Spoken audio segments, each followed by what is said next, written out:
ভেবেছিলাম অনলাইনে ভালোবাসা অনলাইনে থেকে যাবে, সেটা কখনো বাস্তবে পূর্ণতা পাবে না। কিন্তু সে আমার ধারণা ভুল প্রমাণ করে দিয়েছে। সে বুঝিয়ে দিয়েছে সবাই বেইমানি করে না, কিছু মানুষ তাদের দেওয়া কথা রাখে। আমাদের সম্পর্কটা শুরু হয় ফেসবুক থেকে। তার ডেটে হাহা দেওয়ার কারণে তার সাথে ঝগড়া, তারপর কথা বলতে বলতে একসময় বন্ধুত্ব, তারপর ভালোবাসা। আমার বাসা ঢাকা আর তার বরিশাল। তার সাথে আমার সম্পর্কটা ছিল 3 বছরের। 3টা বছর যে কিভাবে কেটে গেল বুঝতেই পারলাম না। তার সাথে মেসেজিং, ভিডিও কল আর অডিও কলেই কথা হতো। আমি অনেকবার বলেছি যে চলো দেখা করি, কিন্তু ও সবসময় বলতো একবারে বিয়ের দিন সামনাসামনি দেখে নিও। ওর এসএসসি পরীক্ষা শেষ হলো আর তখন থেকে এই বাসা থেকে বিয়ের জন্য প্রেসার দেওয়া শুরু করে। ও আমাদের বিষয়টা ওর বাসায় জানায়, কিন্তু তারা কেউই রাজি না। তারা এত দূরে তাদের মেয়েকে বিয়ে দিবে না।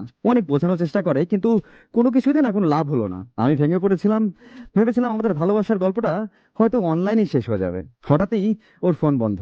আমি অনেক চিন্তায় পড়ে গেলাম, ওর কি বিয়ে হয়ে গেল নাকি নাকি অন্য কিছু। পরের দিন সকালে 8টার দিকে আমার ফোনে কল আসে। তো আমাকে বলে, শোনো, আমি তো আগে কখনো ঢাকা আসিনি, তুমি কি একটু গাবতলী বাস স্ট্যান্ডে আসতে পারবা? আমি তাড়াহুড়ো করে বাস স্ট্যান্ডে গেলাম, ওর জন্য অপেক্ষা করতে থাকলাম। ও যখন বাস থেকে নামলো আমি দৌড়ে গিয়ে ওকে জড়িয়ে ধরলাম। ইচ্ছে তো করতেছিল ওকে এভাবেই সারাক্ষণ জড়িয়ে ধরে রাখি। তখনকার অনুভূতিটা আমি আসলে মুখে বলে বোঝাতে পারবো না, যে তখন আমি আসলে কতটা খুশি হয়েছিলাম। যে মানুষটাকে আমি সামনাসামনি কখনো দেখিনি, তবুও তাকে এতটা ভালোবেসে ফেলেছি, আর সে আজ আমার জন্য সবকিছু ফেলে আমার কাছে ছুটে চলে এসেছে। এই সুখ আসলে বলে বোঝানো সম্ভব না। ওখান থেকে বন্ধুদের ফোন দিয়ে সরাসরি কাজে অফিসে চলে যাই, বিয়ে করে বাসায় যাই।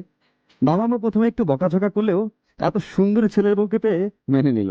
4 মাসের মতো হয়েছে, ওর ফ্যামিলি মেনে নিয়েছে। এখন দুই ফ্যামিলিরই আমাদের বিয়ের অনুষ্ঠান নিয়ে আলোচনা চলছে। শীঘ্রই তারিখ ঠিক হবে, আমাদের জন্য দোয়া করবেন। আলহামদুলিল্লাহ আমরা দুজনে অনেক সুখে আছি। পূর্ণতার গল্পগুলো শুনতে ভালো লাগে, তাই না? কিন্তু সম্পর্ক পূর্ণতা পাওয়া কি এতটাই সহজ? কিছু পেতে হলে তার জন্য অবশ্যই কষ্ট করতে হবে। দুইটা মানুষেরই মন থেকে চেষ্টা করতে হবে, তা না হলে সম্পর্ক পূর্ণতা পাওয়া সম্ভব না। লোক দেখানো বা মিথ্যা ভালোবাসার মায়া দিয়ে কখনো সম্পর্ক পূর্ণতা পায় না। আশা করি এই লোক দেখানো বা মিথ্যা ভালোবাসার মায়া অন্যকে দেখাবেন না।